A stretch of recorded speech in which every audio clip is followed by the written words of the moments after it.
వినండి వినిపిస్తాను, చూడండి చూపిస్తాను. రాజా విక్రమ్ మరియు భేతాళుని కథలు. రాజా విక్రమ్ బదులిస్తే భేతాళుడు ఎగిరిపోయేను. రాజా విక్రమ్ మరియు భేతాళుని కథలు. మిత్రులారా, నిన్న రాత్రి బేతాళుడు నా కలలోకి వచ్చి ఇలా అన్నాడు: యూట్యూబ్లో నా కథలు చూసి లైక్, సబ్స్క్రైబ్, కామెంట్, షేర్ చేయకుండా వెళ్ళిపోయే వారి ఇంటికి నేను వెళతాను అని. కాబట్టి జాగ్రత్తగా ఉండండి. బేతాళుడు నాకు ఇంకో మాట కూడా చెప్పాడు. అది ఏమిటో వీడియో చివరిలో చెప్తాను. అద్భుతమైన, ఆసక్తికరమైన రాజా విక్రమ్ మరియు భేతాళుని కథల యొక్క 4వ భాగానికి స్వాగతం. వచనపాలుడు యువరాజు. మిత్రులారా, మనం సింపుల్గా ఎందరికో ప్రామిసెస్ అంటే వాగ్దానాలు చేస్తుంటాం. కానీ ఇచ్చిన ప్రతి ప్రామిస్ని పాటించి నిలబెట్టుకోవడం ఎంత కష్టమో ఈ కథలో చూస్తాం. మరోసారి రాజా విక్రమాదిత్యుడు బేతాళుని భుజంపై మోసుకుంటూ అరణ్య మార్గంలో నడుస్తున్నాడు.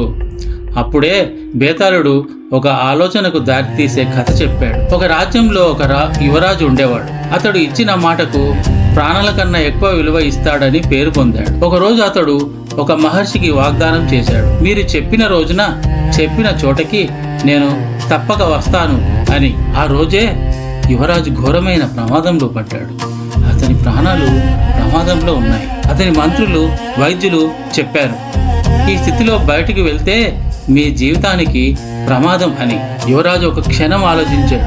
ముందు నిలిచింది ఒక ప్రశ్న: జీవితం ముఖ్యమా లేక మహర్షికి ఇచ్చిన వాగ్దానం ముఖ్యమా? చివరికి యువరాజు తన మాటను నిలబెట్టుకోవాలని నిర్ణయించాడు. ప్రాణభయం ఉన్నా వాగ్దానం చేసిన చోటికి వెళ్ళాడు. దైవకృపవశాత్తు అతని ప్రాణాలు నిలిచాయి. మహర్షి అతని నిష్టని చూసి ఆశీర్వదించాడు. కథ ముగిసిన తర్వాత బేతాళుడు విక్రముడిని అడిగాడు: బోలో విక్రమ, యువరాజు చేసినది సరైనదేనా? విక్రముడు సమాధానం ఇచ్చాడు: బేతాళ, జీవితం అమూల్యమైనది. కానీ రాజు మాట తప్పితే రాజ్యానికే విలువ ఉండదు. అందుకే వచనాన్ని నిలబెట్టుకోవడమే ధర్మం. ఇంత చెప్పగానే బేతాళుడు నవ్వుతూ విక్రముని భుజం నుంచి ఎగిరిపోయాడు. విక్రముడు మళ్ళీ అతడిని పట్టుకోవడానికి బయలుదేరాడు. ఈ కథలోని నీతి ఏమిటో తెలుసా? ప్రాణాల కన్నా వచనానికి విలువ ఇస్తేనే నిజమైన రాజధర్మం నిలుస్తుంది. ఇక తర్వాతి కథ ఏమిటో చూద్దాం. రాజా విక్రమ్ మరియు భేతాళుని కథలు. నిద్రపోని స్త్రీ. ప్రియమైన మిత్రులారా, నిద్ర అన్నది ప్రతి మనిషికి ఎంతో అవసరమైనది. నిద్ర లేకుండా ఒక్కరోజు కూడా మనం గడపలేము. కానీ అసలు నిద్రే పోని ఒక స్త్రీ కథ ఏమిటో ఈ కథలో మనం చూద్దాము. ఒకసారి రాజా విక్రమాదిత్యుడు బేతాళుని భుజంపై మోసుకుంటూ అరణ్య మార్గంలో నడుస్తున్నాడు. అప్పుడే బేతాళుడు ఒక రహస్యమైన కథ చెప్పడం మొదలుపెట్టాడు. ఒక పట్టణంలో ఒక స్త్రీ ఉండేది. ఆమె గురించి ఒక విచిత్రమైన మాట ప్రచారంలో ఉంది. ఆమె ఎప్పుడూ నిద్రపోదు. రాత్రి అయినా పగలు అయినా ఆమె కళ్ళల్లో నిద్ర కనిపించేది కాదు. ఈ విషయం రాజుకి చేరింది. రాజు ఆమెను పిలిపించి అడిగాడు: నీవు నిజంగా నిద్రపోవా అని. ఆమె ప్రశాంతంగా చెప్పింది: మహారాజా, నాకు నిద్ర రాకుండా చేసే బాధ ఒకటి ఉంది అని. రాజు ఆమెను పరీక్షించాడు. ఒక రాత్రి ఆమెను నిశ్శబ్ద గదిలో ఉంచాడు. అంతా నిశ్శబ్దంగా ఉన్నా ఆమెకు నిద్ర రాలేదు. అప్పుడు రాజు తన బుద్ధిని ఉపయోగించాడు. ఆమె గదిలో తల్లి స్వరం వినిపించేలా, జోలపాటలు వినిపించేలా ఏర్పాటు చేశాడు. ఆ స్వరం వినగానే ఆమె కన్నీళ్లు పెట్టుకుంది. మనసులోని బాధ అంతా బయటకు వచ్చింది. ఆమె చిన్నతనంలోనే తల్లిని కోల్పోయింది. ఆ బాధ లోటే ఆమెను నిద్రలేని స్థితిలో ఉంచింది. ఆమెకు ఆత్మశాంతి కలిగేలా రాజు సహాయం చేశాడు. కొన్ని రోజుల్లోనే ఆమెకు రోజు నిద్ర రావటం మొదలైంది. కథ ముగిసిన తర్వాత బేతాళుడు విక్రముణ్ణి అడిగాడు: బోలో విక్రమ, ఇక్కడ రహస్యం ఎలా పరిష్కారమైంది? విక్రముడు సమాధానం ఇచ్చాడు: బేతాళ, బలం కాదు, శిక్ష కాదు, బుద్ధి మరియు సానుభూతి సమస్యలను పరిష్కరిస్తాయి. ఇంత చెప్పగానే బేతాళుడు నవ్వుతూ విక్రముని భుజం నుంచి ఎగిరిపోయాడు. విక్రముడు మళ్ళీ అతడిని పట్టుకోవడానికి బయలుదేరాడు. ఈ కథలోని నీతి ఏమిటో తెలుసా? బుద్ధి మరియు సానుభూతి సమస్యలకు పరిష్కారం ఇస్తాయి. మరి తరువాత కథలో వింత ఏమిటో చూద్దామా? రాజా విక్రమ్ మరియు బేతాళుని కథలు. యోధుడు మరియు సాధువు. డియర్ ఫ్రెండ్స్, బలం మరియు జ్ఞానం రెండింటిలో ఏది ముఖ్యమైనది? మదపుటేనుగు మరియు ఆంబోతుకి కూడా బలం ఉంటుంది. జ్ఞానం లేని బలం దేనికి దారితీస్తుంది? ఈ కథలో చూడండి. ఒకసారి రాజా విక్రమాదిత్యుడు బేతాళుని భుజంపై మోసుకుంటూ అరణ్య మార్గంలో నడుస్తున్నాడు. అప్పుడే బేతాళుడు ఒక లోతైన అర్థం ఉన్న కథ చెప్పాడు. ఒక రాజ్యంలో ఒక యోధుడు ఉండేవాడు. అతడు అపారమైన శారీరక బలంతో ప్రసిద్ధి చెందాడు. అతనికి ఎదురైన ప్రతిదీ బలంతోనే జయించేవాడు. అదే రాజ్యంలో ఒక సాధువు కూడా ఉండేవాడు. అతడు శాంతిగా జీవిస్తూ జ్ఞానం ధ్యానంతో ప్రజలకు మార్గం చూపేవాడు. ఒకరోజు యోధుడు సాధువు దగ్గరికి వచ్చి అన్నాడు, నీ జ్ఞానం ఏం చేస్తుంది? బలమే అన్నిటినీ గెలిపిస్తుంది అని. సాధువు చిరునవ్వుతో చెప్పాడు, బలం శరీరాన్ని గెలిపిస్తుంది, కానీ జ్ఞానం మనసుని గెలిపిస్తుంది అని. యోధుడు తన బలాన్ని చూపించేందుకు సాధువుని భయపెట్టాలని ప్రయత్నించాడు. కానీ సాధువు భయం లేకుండా శాంతంగా ఉన్నాడు. యోధుడు ఆ శాంతిని చూసి తన కోపాన్ని అదుపు చేసుకున్నాడు. తన బలాన్ని జ్ఞానం లేకుండా ఉపయోగిస్తే వినాశనమే అని గ్రహించాడు. కథ ముగిసిన తర్వాత బేతాళుడు విక్రముని అడిగాడు, బోల విక్రమ, బలం గొప్పదా లేక జ్ఞానం గొప్పదా? విక్రముడు సమాధానమిచ్చాడు, బేతాళ, బలం అవసరమే, కానీ దాన్ని సరైన దారిలో నడిపేది జ్ఞానమే. అందుకే జ్ఞానమే శ్రేష్టం. ఇంత చెప్పగానే బేతాళుడు నవ్వుతూ విక్రముని భుజం నుంచి ఎగిరిపోయాడు. విక్రముడు మళ్ళీ అతడిని పట్టుకోవడానికి బయలుదేరాడు. ఈ కథలోని నీతి ఏమిటో తెలుసా? బలానికి దారి చూపేది జ్ఞానమే. Now let us go for next story. Raja Vikram మరియు బేతాళుని కథలు. నలుగురు అన్నదమ్ములు, ఒక కన్య. మిత్రులారా, ఒక స్త్రీకి నిజమైన జీవిత భాగస్వామి ఎవరు? ఈ కథలో తెలుసుకుంటారు. ఒకసారి రాజా విక్రమాదిత్యుడు బేతాళుని భుజంపై మోసుకుంటూ అరణ్య మార్గంలో నడుస్తున్నాడు. అప్పుడే బేతాళుడు ఒక ఆసక్తికరమైన కథ చెప్పాడు. ఒక పట్టణంలో ఒక అందమైన కన్య ఉండేది. ఆమెను నలుగురు అన్నదమ్ములు ఒక్కొక్క విధంగా ప్రేమించారు. మొదటి అన్న ఆమెను హృదయపూర్వకంగా ప్రేమించాడు. ఆమె సంతోషమే తన ఆనందంగా భావించాడు. రెండో అన్న ఆమెను తన కుమార్తెలా చూసుకున్నాడు, సంరక్షించాడు. మూడో అన్న ఆమెపై ఎవరైనా కన్నెత్తితే తన ప్రాణాలను పణంగా పెట్టి రక్షించాడు. నాలుగో అన్న ఆమెను రహస్యంగా గుడిలో ధర్మబద్ధంగా వివాహం చేసుకున్నాడు. కాలక్రమంలో ఒక ప్రశ్న మరియు సమస్య తలెత్తింది. ఆ నలుగురిలో ఆమెకు భర్త ఎవరు కావాలి అని. ఈ సందేహాన్ని బేతాళుడు విక్రముని ముందు ఉంచాడు. బోల విక్రమ, ప్రేమించినవాడా, పోషించినవాడా, రక్షించినవాడా, లేక వివాహం చేసుకున్నవాడా? ఎవరు ఆమెకి అసలైన భర్త?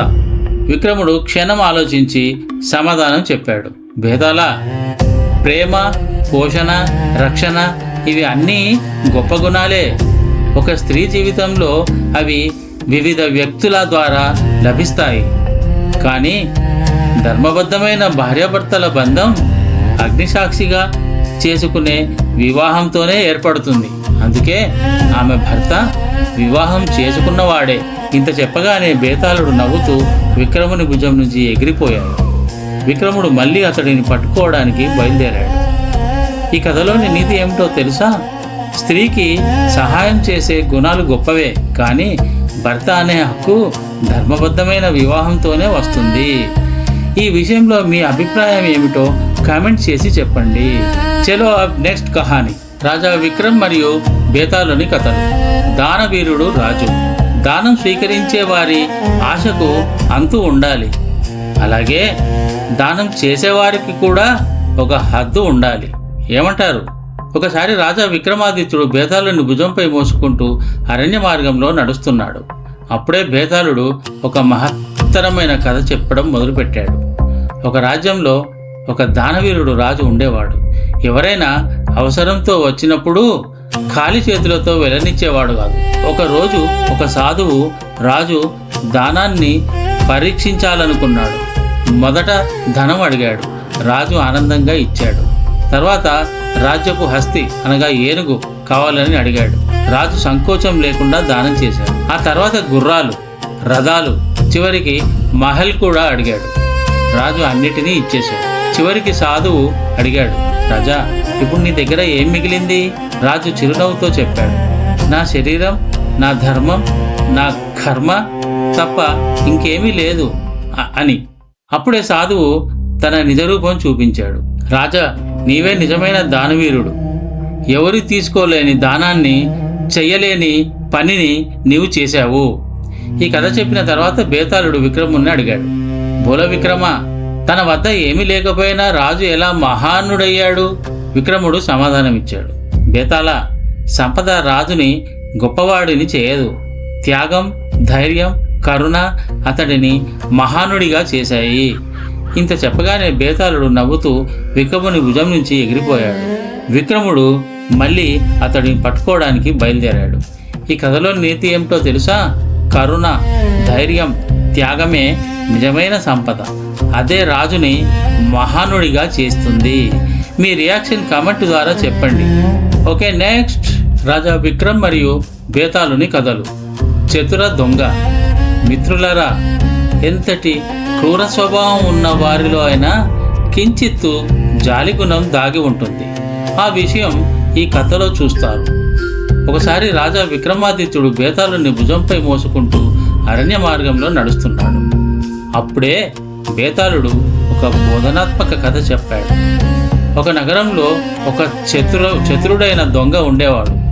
అతనికి అపారమైన తెలివి ఉండేది. తాళాలు తెరవడం, కాపలాలను మోసం చేయటం అన్నీ సులభంగా చేసేవాడు. అతడు తన తెలివిని తప్పు మార్గంలో ఉపయోగించాడు. అందుకే ప్రజలు బాధపడ్డారు. ఒకరోజు అతడు ఒక పేదవాడి ఇంట్లోకి దొంగతనానికి వెళ్ళాడు. అక్కడ అతడికి ఆ కుటుంబం పడుతున్న కష్టాలు కనిపించాయి. అతని మనసు కదిలింది. నా తెలివితో ఈ పేదవారికి ఇంకా బాధలు కలిగించడం న్యాయమేనా అని ఆలోచించాడు. ఆ రాత్రే అతడు దొంగతనాన్ని మానేశాడు.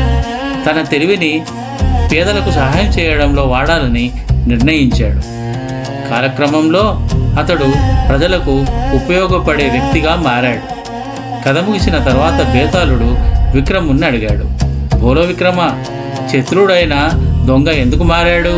బేతాళ, తెలివి గొప్ప శక్తి, కానీ దానికి సరైన దారి లేకపోతే నాశనం చేస్తుంది. దొంగలో దాగి ఉన్న జాలిగుణం బయటపడింది. సరైన దారిలో ఉన్న తెలివే సమాజానికి మేలు చేస్తుంది. ఇంత చెప్పగానే బేతాళుడు నవ్వుతూ విక్రముని భుజం నుంచి ఎగిరిపోయాడు. విక్రముడు మళ్ళీ అతడిని పట్టుకోవడానికి బయలుదేరాడు. ఈ కథలో నీతి ఏమిటో తెలుసా? తెలివి సరైన దారిలో ఉంటేనే జీవితం సఫలమవుతుంది. నేను మర్చిపోలేదు. బేతాళుడు నాకు చెప్పిన మరో మాట, రాజా విక్రమ్ లాగా నిజాయితీగా ఉండేవారిని నేను ఏమీ చెయ్యను, పారిపోతాను అని. నమస్కారం. ఇంతవరకు మీరు రాజా విక్రమ్ మరియు బేతాళుని కథల యొక్క 4వ భాగం చూశారు. ఇందులో టైటిల్ సాంగ్ మరియు వేర్వేరు 6 కథలు చూశారు. నా 5వ చివరి భాగంలో మీరు అజ్ఞాత కుమారుడు, రాణి రహస్యం, మరణాన్ని మోసం చేసిన మనిషి, బేతాళుడి చివరి ప్రశ్న మొదలగు 4 కథలు చూపిస్తాను. నా యూట్యూబ్ ఛానల్ ఆనందోశ్రీని సబ్స్క్రైబ్ చేసుకుని బెల్ ఐకాన్ నొక్కితే నేను నా యూట్యూబ్ ఛానల్లో నా తర్వాతి వీడియో పెట్టిన వెంటనే మీకు మెసేజ్ వస్తుంది.